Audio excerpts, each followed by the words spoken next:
ధర్నా చౌక్లో ఎన్నో ధర్నాలు చేస్తూ ఉంటారు, వాళ్ళ హక్కుల కోసం వాళ్ళ పోరాటం చేస్తూ ఉంటారు. మరి ఇవాళ చాలామంది ధర్నా చేస్తున్న పరిస్థితి ఒకసారి చూద్దాం. ఏం పేరన్నా, ఎక్కడి నుంచి వచ్చారు, దేని గురించి చేస్తూ ఉంటారు? నా పేరు భూంపల్లి రవితేజ.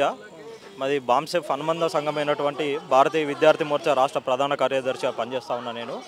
ఇవాళ మేము ఇక్కడ మా ఎజెండా ఏంటంటే దేశవ్యాప్తంగా ఇవాళ జైల్ బరో అనే ఆందోళన మా నాయకులు భారత్ ముక్తి మోర్చా నేషనల్ ప్రెసిడెంట్ వామన్ మిశ్రం గారు ఈరోజు ఈ జైల్ బరో ఆందోళన అనేది తీసుకోవడం జరిగింది.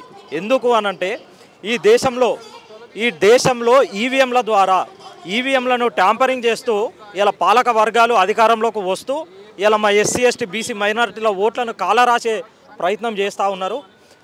దానికి వ్యతిరేకంగా అదేవిధంగా నేషనల్ వైడ్గా ఓబీసీ సెన్సెస్ జరపాలి అంటే మనకు 75 సంవత్సరాలు దాటినా కానీ స్వాతంత్రం వచ్చి ఇలా బీసీల జనగణన చేసే పరిస్థితి ఇలా కనిపిస్తలేదు. ఇలా బీసీల జనగణన చెయ్యాలి అనే ఒక ఎజెండా, ఈవీఎంలకు వ్యతిరేకంగా ఈవీఎం హటావ్ దేశ్ బచావ్ అనే ఒక ఎజెండాతోని ఈరోజు మేము దేశవ్యాప్తంగా ఇలా ధర్నా చౌక్ దగ్గర ఇక్కడ నుండి మేము రాష్ట్రానికి ఇలా సిద్ధంగా ఉన్నాము. ఇదే ప్రొటెస్టులు ఇలా మొత్తం దేశవ్యాప్తంగా చేస్తూ ఉన్నాం. ఇలా జైళ్ళకు పోనీకి మేము తయారున్నాం, మేము వచ్చి జైళ్ళలో కూర్చుంటాం అనే ప్రోగ్రామ్ ఇలా మాది. ఎందుకు జైలు పోయే పరిస్థితి ఎందుకు వస్తుంది? అక్కడ రాష్ట్ర ప్రభుత్వంతో చర్చించే ప్రయత్నం చేస్తారు. రాష్ట్ర ప్రభుత్వం కాదు, ఇది నేషనల్ వైడ్ మూవ్మెంట్. ఇది కేంద్ర ప్రభుత్వానికి ఎన్నో రకాలుగా అంటే ఇలా డెవలప్ అయిన దేశాలు, ఇలా అమెరికా లాంటి దేశాలు ఇలా ఈవీఎంలను వాడే పరిస్థితి లేదు. కానీ మన దేశం మాత్రం ఇలా ఈవీఎంలను అంటే ట్యాంపరింగ్ చేసే కార్యక్రమం చేస్తూ ఇలా ఓట్లను కాలరాసే దీన్ని మేము ఏ విధంగా భావిస్తున్నాము అనంటే ఇది ఒక మరో మనస్ఫూర్తిగా ఈరోజు మేము భావిస్తూ ఉన్నాం. అంటే భారత రాజ్యాంగము ఇలా ఒక మనిషికి ఒక ఓటు, ప్రతి ఒక్క మనిషికి, రాజుకైనా సరే, చదువుకున్న విద్యార్థికైనా సరే, చదువుకోని విద్యార్థికైనా సరే, రాజుకు పేదవాడికి ఎలాంటి కులమత భేదాలు లేకుండా ఒక మనిషికి ఒక ఓటు అనే నిదానాన్ని తీసుకొచ్చిండు. దీన్ని కాలరాసే ప్రయత్నము ఇలా పాలక వర్గాలు చేస్తూ ఉన్నారు. ఇలా ఎస్సీ ఎస్టీ బీసీ మైనారిటీలను ఇలా ఓటుకి దూరం చేసే ప్రయత్నంలో భాగంగానే ఇలా ఈవీఎంలు అని చెప్పేసి మేము భావిస్తూ ఉన్నాం. అందుకే ఈవీఎంలను తీసేసి బ్యాలెట్ పేపర్ ద్వారా ఎలక్షన్స్ జరగాలని చెప్పేసి మేము ఈ ప్రొటెస్ట్ చేస్తూ ఉన్నాం. ఓటును దూరం చేసే ప్రయత్నం అంటారు. ఈవీఎం వల్ల ఏ విధంగా?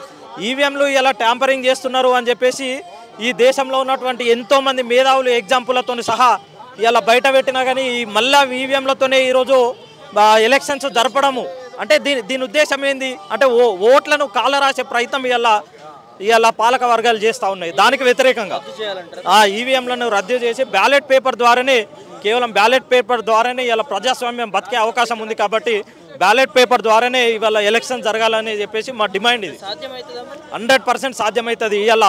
ఇలా ప్రపంచంలో ఎన్నో డెవలప్ అయినటువంటి దేశాలలో సాధ్యమైనప్పుడు ఇలా మన దేశంలో ఎందుకు సాధ్యం కాదు? మేము డిమాండ్ చేస్తూ ఉన్నాము. వెంటనే ఈ యొక్క ఈవీఎంలను వెంటనే బ్యాన్ చేసేసి రాబోయే ఎలక్షన్లలో ఈవీఎంలను బ్యాన్ చేసేసి బ్యాలెట్ పేపర్ ద్వారా ఎలక్షన్ జరపాలి. లేకపోతే ఇలా ఈవీఎం బండాకోర్ అనే కార్యక్రమం కూడా మేము రానున్న రోజులలో తీసుకుంటాం. ఈవీఎంలను పగలగొట్టడానికి కూడా మేము వెనకాడమని చెప్పేసి ఈ సందర్భంగా డిమాండ్ చేస్తూ ఉన్నాం. అదేవిధంగా సెన్సెస్ బీసీల జనగణన మొత్తం నేషనల్ వైడ్గా చేసి వాళ్ళ రిజర్వేషన్ అనేది పెంచాలని చెప్పేసి కూడా మా ప్రాథమిక డిమాండ్.